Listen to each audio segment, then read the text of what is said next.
Assalamualaikum warahmatullahi wabarakatuh. Alhamdulillah, bahagia bisa menjumpai Anda kembali bersama sahabat matematika channel pembelajaran matematika yang berkualitas karena selalu menyajikan konten pembelajaran matematika yang dibahas secara tuntas dan jelas. Yang pada episode kali ini kita kembali hadir untuk melanjutkan pembahasan bentuk aljabar yang merupakan salah satu dari materi prasyarat sebelum kita memasuki pembahasan persamaan linear satu variabel. Kalau pada episode sebelumnya kita telah membahas pengertian bentuk aljabar, unsur-unsur bentuk aljabar dan juga suku-suku jenis, maka pada episode yang kedua ini kita akan membahas yang pertama, operasi penjumlahan dan pengurangan suku-suku jenis dari bentuk aljabar. Dan yang kedua kita akan bahas operasi perkalian dan pembagian bentuk aljabar sederhana. Nah, karena itu siapkan pikiran dan hati Anda untuk benar-benar fokus dan tanamkan sugesti positif bahwa dengan belajar bersungguh-sungguh dan doa yang tulus, insya Allah kita akan mendapatkan kemudahan dan diberi kepahaman. Dan selanjutnya, bila Anda merasa bahwa video ini membantu belajar Anda dan bermanfaat, silahkan di-share. Kemudian jangan lupa like dan komen. Dan juga bila Anda belum subscribe, juga belum menekan tombol loncengnya, silahkan bila berkenan untuk ditekan. Karena dengan demikian channel ini semakin mudah diakses oleh orang banyak, sehingga kehadirannya memberikan manfaat yang lebih luas. Mudah-mudahan ini semua menjadi bagian dari amal soleh kita, karena sesungguhnya sebaik-baik manusia adalah yang banyak memberikan manfaat untuk sesamanya. Selengkapnya, mari kita ikuti pembahasan bentuk aljabar episode yang kedua. Bismillahirrahmanirrahim. Pembelajaran bentuk aljabar, materi prasyarat pembahasan persamaan linear satu variabel atau disingkat PLSV. Matematika SMP kelas 7. Baik, kita lanjutkan. 4. Penjumlahan dan pengurangan bentuk aljabar. Yang perlu kita garis bawahi di sini adalah bahwa penjumlahan dan pengurangan bentuk aljabar ini hanya bisa dilakukan pada suku-suku yang sejenis. Maksudnya bagaimana? Perhatikan contoh-contoh berikut.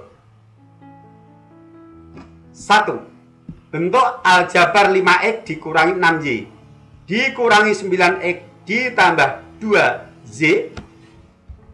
Bila disederhanakan, maka kita tulis 5x dikurangi 6y dikurangi 9x ditambah 2y. Kemudian suku-suku yang sejenis kita kelompokkan, yaitu 5x dengan negatif 9x sebagai kelompok yang pertama, kita tulis 5x dikurangi 9x. Kemudian ditambah kelompok yang kedua, yaitu negatif 6y dan positif 2y. Kita tulis ditambah dalam kurung negatif 6y plus 2y. Yang perlu saya tegaskan di sini, pada bentuk aljabar, operasi penjumlahan dan pengurangan di depan suatu suku itu adalah bisa kita pandang sebagai milik bilangan yang di belakangnya. Dikurangi 6y ini bisa dibaca sebagai suku negatif 6y. Dikurangi 9x bisa dibaca sebagai suku negatif 9x. Ditambah 2y bisa dibaca sebagai suku positif 2y. Maka di sini ketika kita kelompokkan tanda min di depan koefisien 6 ini kita ikut sertakan pada suku 6Y menjadi negatif 6Y. Demikian juga untuk suku negatif 9X. Sebenarnya 5X dikurangi 9X ini boleh kita tulis 5X ditambah dalam kurung negatif 9X. Ingat, operasi pengurangan pada bilangan bulat yang sudah kita pelajari pada tayangan-tayangan sebelumnya, bahwa pengurangan suatu bilangan itu dapat dinyatakan sebagai penjumlahan dengan lawan pengurangnya. Dan yang harus perlu saya tegaskan yang kedua adalah bahwa antar kelompok ini yang masing-masing kelompok kita kurung dipisahkan dengan tanda plus atau tambah. Itu demi keamanan lebih baik seperti itu. Menggunakan kurung dan antar kurung dipisahkan dengan tanda plus. Kemudian yang di dalam kurung ini 5X dikurangi 9X itu. 5X itu artinya 5 dikali X dan negatif 9X itu artinya negatif 9 dikali X. Artinya ada faktor yang sama yang bisa kita gunakan sifat distributif untuk menyederhanakan bentuk 5X dikurangi 9X ini. Demikian juga negatif 6Y ditambah 2Y ada faktor sekutu atau faktor yang sama yaitu Y. Caranya faktor-faktor yang sama kita keluarkan dari dalam kurung. Nah, seperti ini. Kita gunakan sifat distributif perkalian terhadap penjumlahan dan pengurangan. Setelah itu yang di dalam kurung, ya, sesama koefisien ini kita sederhanakan. 5 dikurangi 9 adalah negatif 4 dan negatif 6 ditambah 2 adalah negatif 4 juga. Negatif 4X ditambah negatif 4Y. Ditambah negatif 4Y ini bisa kita tulis sebagai pengurangan sebagai berikut. Yaitu negatif 4X dikurangi 4Y. Pengurangan adalah penjumlahan dengan lawan pengurangnya. Lah, negatif 4X dikurangi 4Y ini sudah tidak bisa disederhanakan dikarenakan negatif 4X dan negatif 4Y ini bukan merupakan suku-suku yang sejenis. Di awal tadi sudah kita jelaskan bahwa operasi penjumlahan dan pengurangan bentuk aljabar hanya bisa dilakukan pada suku-suku yang sejenis. Contoh 2, jumlah dari 3P kuadrat dikurangi 2P ditambah 5 dan negatif 2P kuadrat ditambah 5P ditambah 4 adalah. Jumlah dari berarti kita jumlahkan kedua kelompok itu. Kelompok pertama adalah 3P kuadrat dikurangi 2P ditambah 5, saya kurung. Ditambah kelompok kedua dalam kurung 2P kuadrat ditambah 5P ditambah 4. Kurung ini bukan kurung yang berhukum wajib, baik kurung yang depan maupun kurung yang belakang. Kecuali kalau pengurangan, maka kurung yang depan bukan wajib, sedangkan kurung yang belakang hukumnya wajib ketika operasinya pengurangan. Tetapi kalau penjumlahan itu baik kurung yang di depan ini maupun belakang boleh kita tulis, boleh tidak. Nah, selanjutnya karena di sini adalah dipisahkan oleh tanda plus, kita bisa langsung mengelompokkan suku-suku yang sejenis. 3P kuadrat adalah sejenis dengan negatif 2P kuadrat. Maka kita tulis 3P kuadrat negatif 2P kuadrat atau dikurangi 2P kuadrat. Ditambah kelompok yang kedua yaitu negatif 2P sejenis dengan positif 5P. Kita tulis dalam kurung negatif 2P ditambah 5P.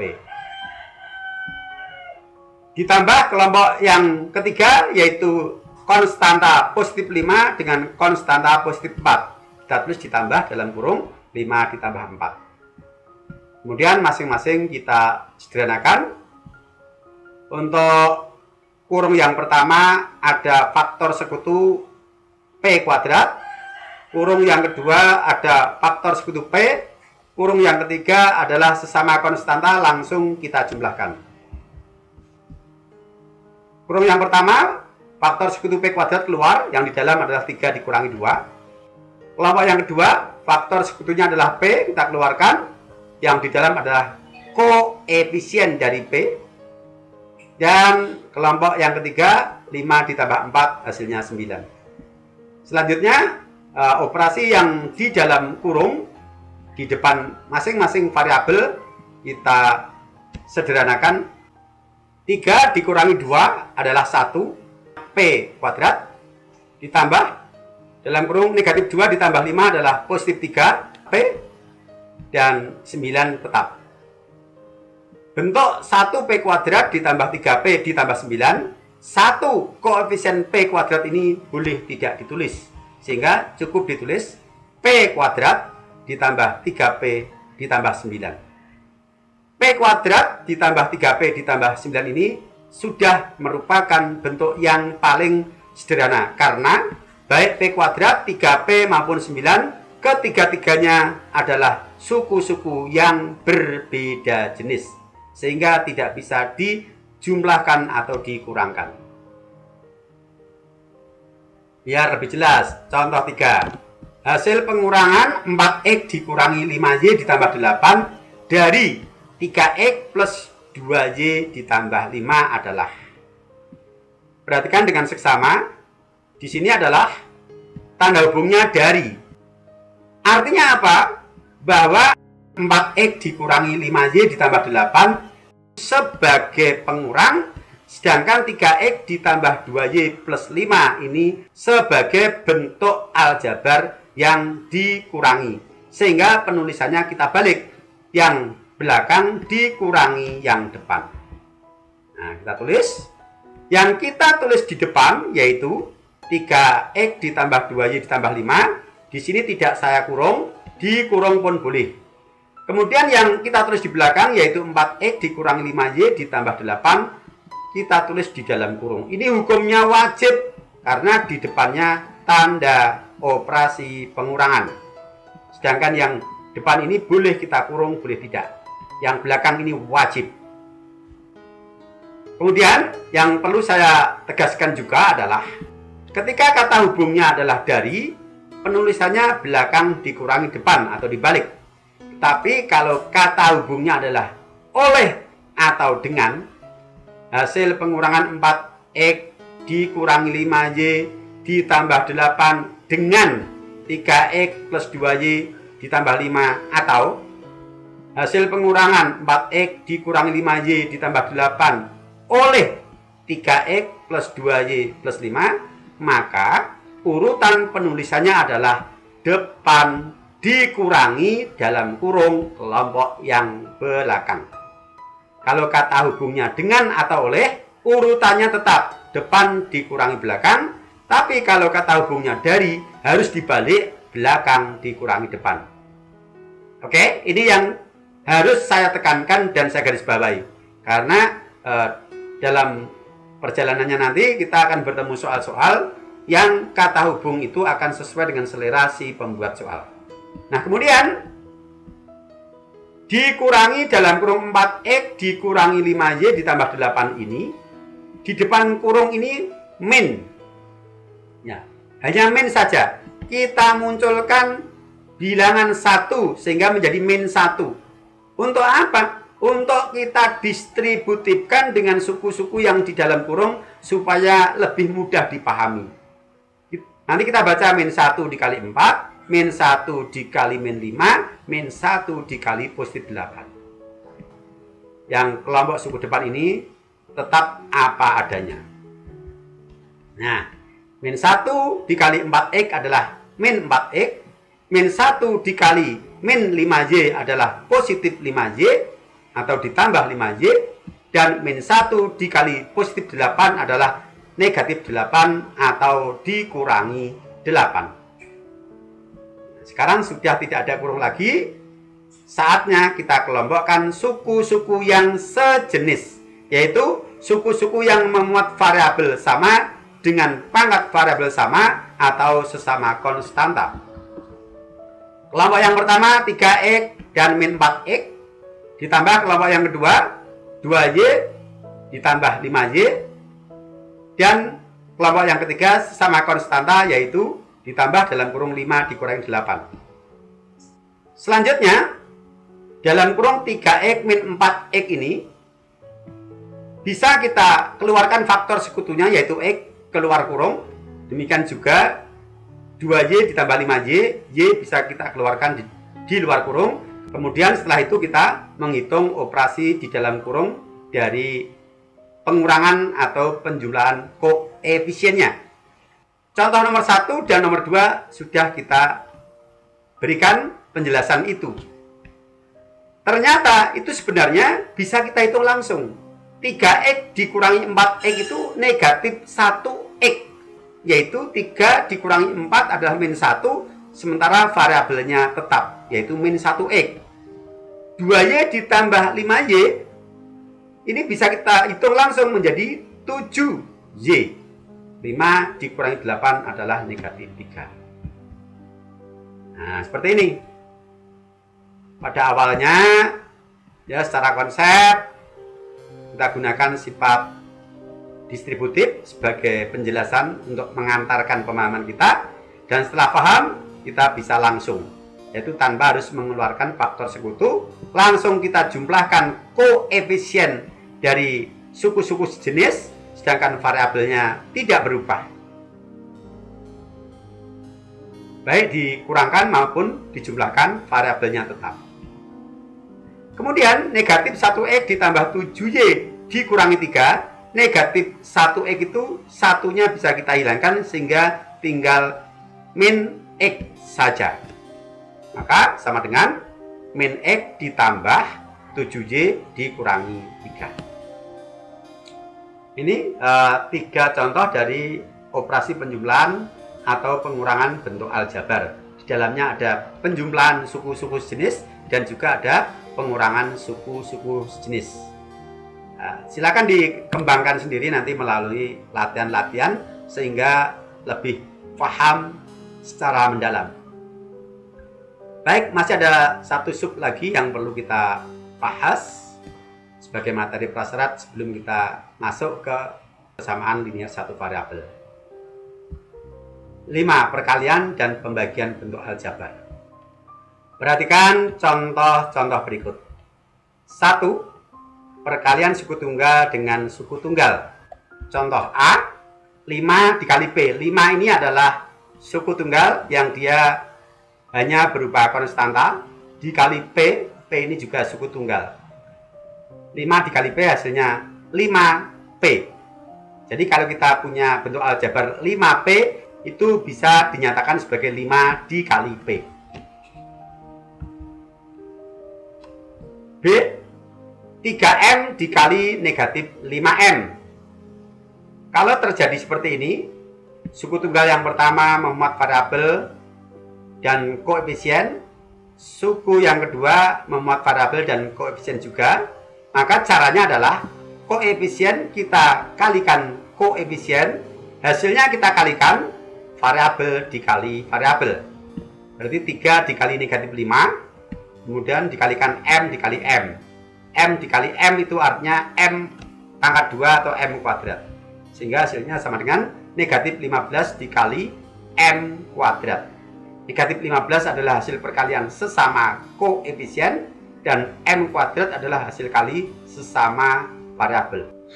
Yang kebetulan variabelnya sama, yaitu sama-sama M. Berikutnya contoh 2. Perkalian suku tunggal dengan suku 2 dan suku 3.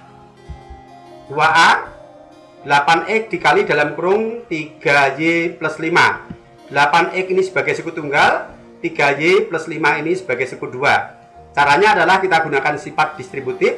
8X ini kita kalikan suku pertama, kemudian kita kalikan suku kedua dari bentuk aljabar yang di dalam kurung.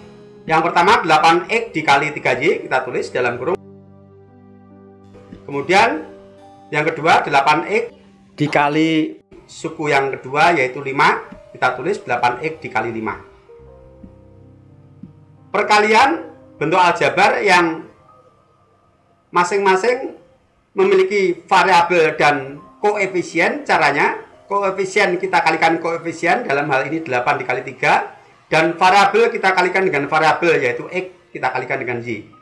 Sedangkan untuk 8X dikali 5, yang pertama adalah bentuk aljabar memuat variabel X, yang kedua konstanta. Maka yang kita kalikan adalah koefisien dengan konstanta, variabelnya tetap. Sehingga hasilnya adalah 8X dikali 3Y adalah 24, itu 8 dikali 3, dan XY itu hasil perkalian X dikali Y, kita tulis XY. Sedangkan 40 ini dari 8, yaitu koefisien, kita kalikan 5, X-nya adalah variabel tetap. 2B, 12 dikali dalam kurung 2/3X ditambah 2Y dikurangi 3/4 kurung tutup. Kita gunakan sifat distributif, maka 12 ini kita kalikan suku pertama, yaitu 2/3X. Kemudian kita kalikan suku kedua, yaitu 2Y, dan kita kalikan suku ketiga, yaitu min 3/4. Ketika 12 ini kita kalikan bentuk pecahan, saran saya 12 dinyatakan sebagai 12/1. Sedangkan ketika 12 ini kita kalikan suku yang tidak memuat pecahan, biarkan tetap 12. Perhatikan di sini. 12 kita kalikan 2/3X, kita tulis 12/1 kali 2/3X. 12 kita kalikan 2Y, tetap kita tulis 12 tanpa per 1, kita kalikan 2Y. Karena 2Y tidak memuat pecahan. Berikutnya 12 kita kalikan min 3/4. Karena min 3/4 itu pecahan, maka 12-nya kita tulis 12/1. 12 dikali 2, pembilang kali pembilang 24, per 1 dikali 3, penyebut kali penyebut 3. 24 dibagi 3 adalah 8, sehingga nanti hasilnya 8X. 12 dikali 2Y adalah 24Y, dan 12/1 dikali negatif 3/4, 12 dikali negatif 3 adalah negatif 36, 1 dikali 4 adalah 4, negatif 36 dibagi 4, hasilnya nanti negatif 9. Kita tulis 8X dari 24X/3, 24Y dari 12 dikali 2Y, dan negatif 9 dari negatif 36/4, bukan per min 4. Ya, minnya itu ikut salah satu. Kita ikutkan atas, bawah berarti positif. Kalau ikut bawah, atas yang positif. Ditambah min 9 bisa kita tulis dikurangi 9. Nah, sama dengan 8X ditambah 24Y dikurangi 9. 3. Pembagian bentuk aljabar. Contoh 3A, 12X dibagi 4, suku tunggal dibagi suku tunggal. Yang kita bagi adalah koefisien dari X. 12 kita bagi dengan 4, kita tulis 12/4. X-nya tetap. Hasilnya adalah 3X. B. Dalam kurung 9X ditambah 15Y dikurangi 6, kurung tutup dibagi 3. Ini adalah pembagian bentuk aljabar suku 3 dibagi suku tunggal. Caranya, tanda pembagian titik 2 ini kita ganti dengan per atau garis datar. Sehingga kita tulis 9X ditambah 15Y dikurangi 6 tanpa kurung per 3. Kemudian untuk menyederhanakan bentuk ini, caranya kita gunakan konsep operasi penjumlahan dan pengurangan pecahan yang penyebutnya sudah sama. Sehingga bentuk 9X ditambah 15Y dikurangi 6/3 ini bisa kita pecah menjadi operasi 3 suku. Yaitu suku pertama adalah 9X dibagi 3, kita tulis 9X/3. Suku yang kedua 15Y dibagi 3, kita tulis 15Y/3 ditambah ya, karena ini operasinya plus. Kemudian yang suku ketiga min 6 kita tulis dikurangi 6/3. Kemudian masing-masing suku kita sederhanakan. 9X dibagi 3 adalah 3X, 15Y dibagi 3 adalah 5Y, Dan min 6/3 hasilnya adalah min 2. Saya kira 3 contoh ini cukup. Silakan dikembangkan melalui referensi yang lain sebagai pendalaman. Dan dengan demikian kita akhiri juga untuk pembahasan kita materi bentuk aljabar, yang ini harus kita berikan karena materi bentuk aljabar ini sebagai materi prasyarat dari pembahasan persamaan linier satu variabel. Dan sampai berjumpa untuk episode berikutnya, yaitu memasuki materi inti persamaan linier satu variabel. Assalamualaikum warahmatullahi wabarakatuh.